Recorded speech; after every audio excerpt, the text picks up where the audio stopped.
Avon Resources Limited is a gold exploration company with significant projects in British Columbia and the Yukon, trading on the TSX Venture Exchange, symbol ABN, and the OTCQB, symbol ABNAF. Surrounded by world-class gold deposits and mines, Avon's 23,000 hectares Forest Kerr Gold Project is located in the heart of the Golden Triangle in northwestern BC. For more information, visit us at avonresources.com.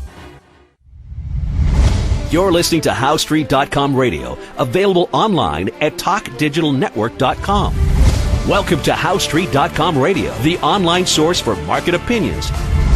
Here is Jim Goddard. My guest is Tim Cyclesman Wood, editor of Cycles News and Views on Cyclesman.com. Welcome back to the show, Tim. And Jim, thanks for having me. Tim, Jerome Powell, the head of the Fed, made a major speech today making changes to Fed policy. What were those changes, and will they actually accomplish anything? Well, I don't have the quote in front of me, but it was something to the effect that they were going to let interest rates remain flat for, I think, up to 5 years maybe, and as they allowed, what was it he said? Something about as he allowed inflation to run not hot, but to run higher, 2% or higher for, some period of time or something like that. The insinuation was that they're reinflating and they're going to allow inflation to run hot, so to speak. Now, is that a good policy? Well, I think what it is just them gaming the market, because what I wanted to, that there really is no reinflation of the economy. And maybe we need to explain that a little bit. The market, well, first of all, remember back in 2019, pretty much toward the end of 2019, and I don't remember now, but September, October, November, when all the economic news was coming out, they were touting the employment numbers, and they were talking about how, the manufacturing numbers, I think, and how I think manufacturing was a blowout. The employment numbers were a blowout. The economy was the strongest in the history of the United States, and all this kind of stuff. And I started digging into that, and I went through a long laundry list, which I have somewhere on my desk, of all of the signs of economic deterioration, and that it was, in fact, the weakest economic recovery since the Great Depression. Well, that was true. And that's why interest rates were low then. And there has been no economic reinflation. I'm not talking about inflation. I mean, if you go to the grocery store, yeah, it costs you more today to get out of there than it did yesterday.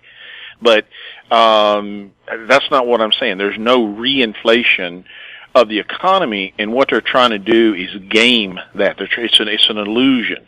And I think, I can't remember if we talked about that. It seems like we talked about how that's one of the major tools that they have is the illusion of control, the illusion that they're doing something that they're not doing. And if people buy the illusion, then okay, then I guess reality is what it appears for the time being until, that game works until it doesn't work anymore is what I'm trying to say.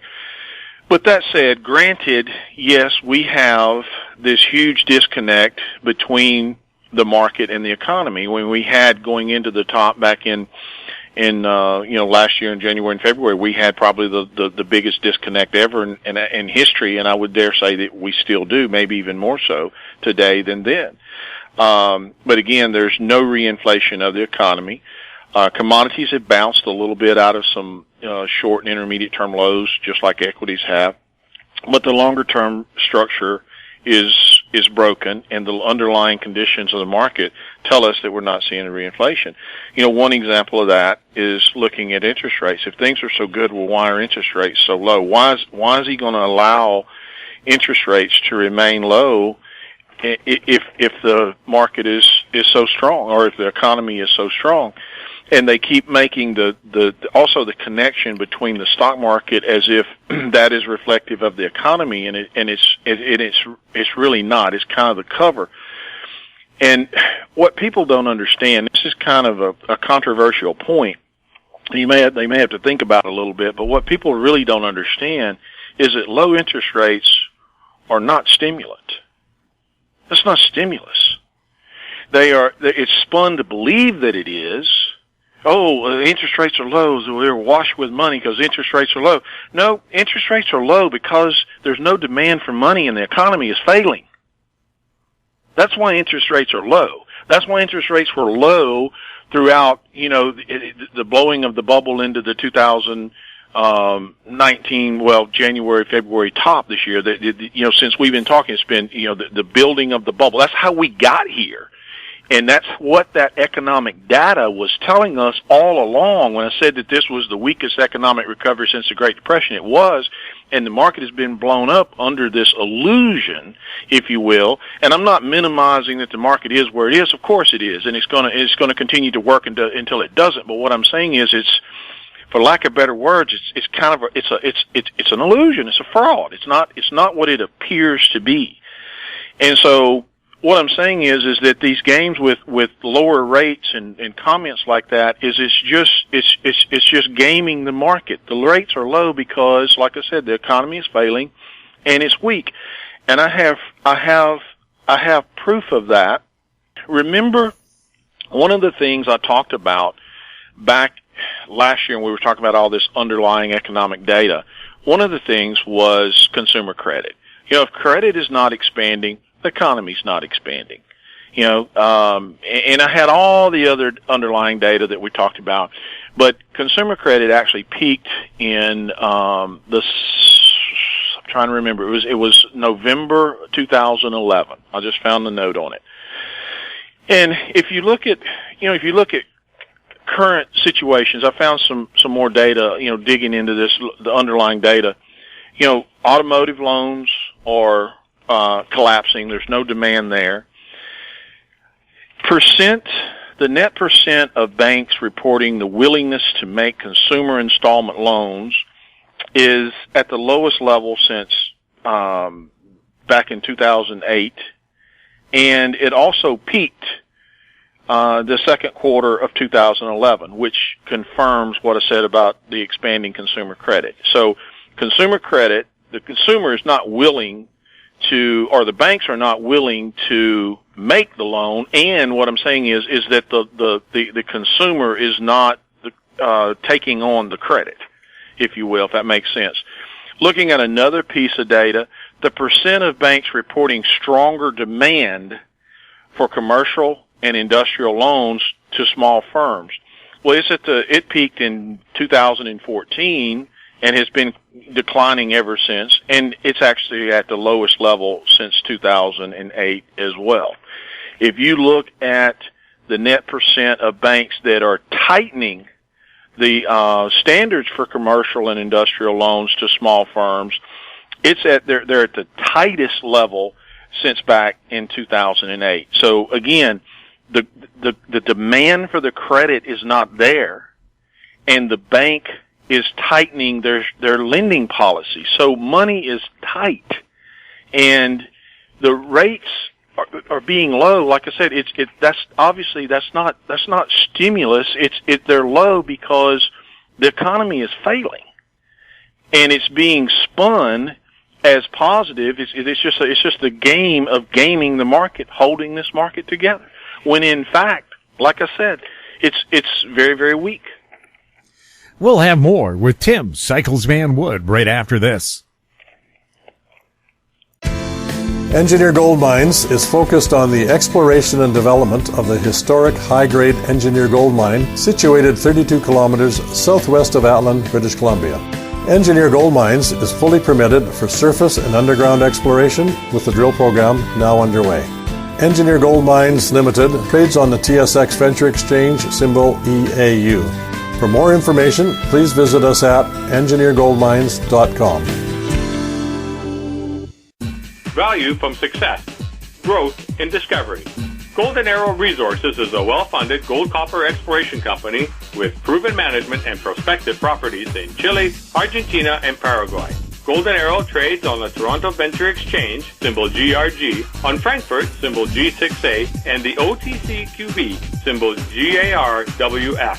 For more information, visit us at goldenarrowresources.com or call Sean at 778-686-0135. Welcome back. We're speaking with Tim Cyclesman Wood.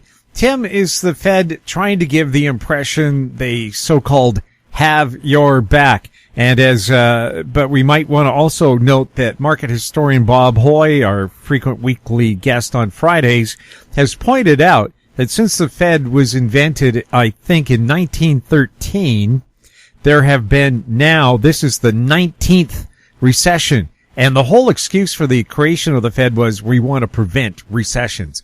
Well, does this indicate just how much or how little control they actually have? Yes, and he number one, I mean, Bob is obviously right. I mean, it's a matter of record, and the Fed themselves, they record the recessionary periods, and you can look it up on their website. So that's absolutely correct. I agree 100%. And again, I think that, we've talked about this, is one of the tools of control is the illusion of the tool of control. And so that's what we're seeing, and that's the point I was trying to make. I don't know if that made sense looking at those, but there's other measures of credit. There's also the demand for industrial loans to large and middle size firms that I looked at that is at the lowest level. It's been declining since 2014, and then the lending standards are tighter than they've been since 2008 for not only the small firms, but commercial loans to larger companies. So again, no matter what you look at, it's all of the data confirms itself. And so what they're trying to do is exactly like we said. It's a game. It's a confidence game. We've heard those words used before, and that's literally. I don't know what, the context of when someone says that, what underlying data they're looking at specifically, but that's a good word to describe this. It's a confidence game, and they're trying to keep the confidence up. And comments like was made today is exactly that. It's just gaming the market, trying to hold it. We'll have more with Tim Cyclesman Wood right after this. Media recognition from Bloomberg, Reuters, recycling trade publications, patented process for 100% recovery of critical metals, including cobalt, lithium, nickel, manganese, aluminum. American Manganese is focused on recycling lithium-ion batteries for electric vehicles. American Manganese trades on the TSX Venture, AMY, the US, AMYZF, and Frankfurt 2AM. For more information, visit AmericanManganeseInc.com or phone me, Larry Ray, at 778-574-4444. Don't miss out. Stay informed. Receive the HowStreet.com weekly recap with thought-provoking podcasts, radio, and articles delivered to your inbox. Sign up for the HowStreet.com weekly recap on our homepage at HowStreet.com. Welcome back. We're speaking with Tim Cyclesman Wood. Tim, with the so-called change in the Fed's tune, or a little bit of a change, maybe they've gone up one octave, is this going to make much of a difference at all to what you call the real economy? No, I don't think so. The real economy, if you look at the real economy, let me talk about that for a minute. I was watching some videos. I watch very little TV, but I was watching some stuff on the computer that I found some videos, and was looking at some of the larger cities of the boarded up businesses. And, it didn't matter if it was Joe's Pizzeria or a sub shop or a specialty leather company or someone that sold shoes or whatever the case was, but it was just, and it doesn't matter if it's New York City or New Orleans, Louisiana or whatever, Indianapolis or whatever the city is. I was looking at some of this, and the impact, I don't think people realize really the impact to small business that has, what has occurred here. And so I don't see how it's possible that this economy could recover, knowing what's really going on like that. And I think what we're seeing is the hope. We're seeing the market rebound. We're seeing the Fed say positive things, which if I was in their shoes, I'd be doing the same thing, I'm quite sure. But they're trying to reinstill the confidence, if you will, but the rot continues underneath the surface is what I'm saying. The same thing, the reason we got here in the first place is because of these same sort of practices, if you will, and it's continuing here. So this rally, what I'm saying is this rally is an illusion of a rebound that is rotten at the core. I don't know how better to say it. And what I think is going to happen is, we will get the setup. Structure is everything. The market was pushed and pushed and pushed and pushed into the top that we saw in January and February, but we saw the structure finally set up. And when it sets up, then it's set up. I don't know when that's going to be. It's going to be when either a couple of things happen. Either the effectiveness of these practices fail, or they just let it set up. I don't know, but for whatever reason, the setup will occur, and then I think the continuation of the unwinding, or the inevitable unwinding of the bubble that was blown into the 2019 top, will continue. I just don't see how you get out of, think about it. How do you get out of the worst economic recovery since the Great Depression on the back of where we are now, with the devastation that has been dealt to all of the, to small businesses, and unemployment where it is? There's just no way. There's no way that we're recovering out of this. And yet we have this big disconnect with the stock market. And I'm saying that can't continue. Going to continue until the confidence is lost, and or the effectiveness of the practices and policies fail, or it's just allowed to set up. But whatever the case, we will see it with the cycles, and when it does, it does. And the other thing I will add, I'll stick to this too, I think that all asset classes are pretty much going to peak together. We saw that in 2008. We saw that in February and March, and I think it's going to be the same thing this time. I think everything will set up to come together. The other thing I suspect, if you will recall, back in in late 19 and into 20, when the setup was occurring, I said, actually prior to the setup, I warned. I said that I thought that it would happen quickly, and that it would seemingly come out of nowhere. And I think that's what we're going to see this time as well. I think it has to be that way. It'll just snap.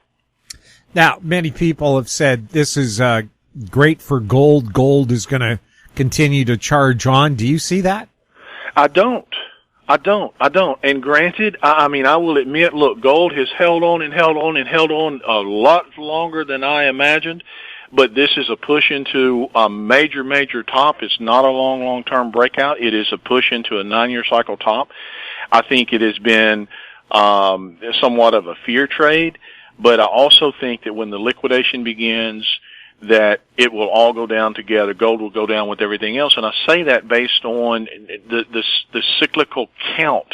It is all pushing into major cycle tops, including gold. The other thing is we have all these long-term relationships with gold and commodities and so forth that, you can't discount them. Let me give you an example. There is, I'll leave it because I covered it in the letter, but there are some relationships. Well, let me just give this one. The XAU, for example, it has made a new high with every 9-year cycle top since gold has been freely traded, except for this one. Well, why is that? I mean, that's a warning. Granted, yes, the cycle has been pushed and it's extended longer and held up longer than expected, but those little relationships like that, those little things like that are little subtle warnings that something's not right. And I'm telling you, something's not right. And again, with gold, we'll see the structure. We're at an intermediate term top now. What develops from this top? Do we see the cog with the next higher degree cycle fall into place? I mean, we should, but do we? I don't know yet, but gold is certainly at a crossroads where a longer term top could take hold here. And like I said, along with the other asset classes. For people interested in buying gold, is this kind of the time to hold off because it's going to drop? Well, I don't want to give specific advice, but I think that the risk to gold is far greater to the downside than the upside here. I do believe that because of, like I said, knowing how extreme the advance has been, knowing that the cycle tops are due, knowing all these underlying historical relationships, everything points toward a major top in gold versus a major breakout. And Tim, before we go, I understand you've had some internet email problems. Can you tell us about that and how people can get a hold of you? Yeah, something was going on with my email. If someone, if you subscribe or send me an email and you don't hear from me, try the old-fashioned way. Pick up the phone and give me a call. The number is on the website, cyclesman.com. Give me a call. Let it ring. It'll roll to my cell phone if I'm not sitting at my desk. Tim, thank you so much for chatting with us. Thank you. My guest has been Tim Cyclesman Wood, editor of Cycles News and Views on cyclesman.com. If you have any questions for Tim or any of our other guests, you can send them to info@housestreet.com. Our YouTube channel is Talk Digital Network. Find us on Twitter @HouseStreet. We're also on Facebook. I'm Jim Goddard. Thank you for listening. Comments made on HowStreet.com radio are an expression of opinion only and should not be construed in any matter whatsoever as recommendations to buy or sell any financial instrument at any time. Available online at TalkDigitalNetwork.com. HowStreet.com radio is a production of HowStreet Media Incorporated.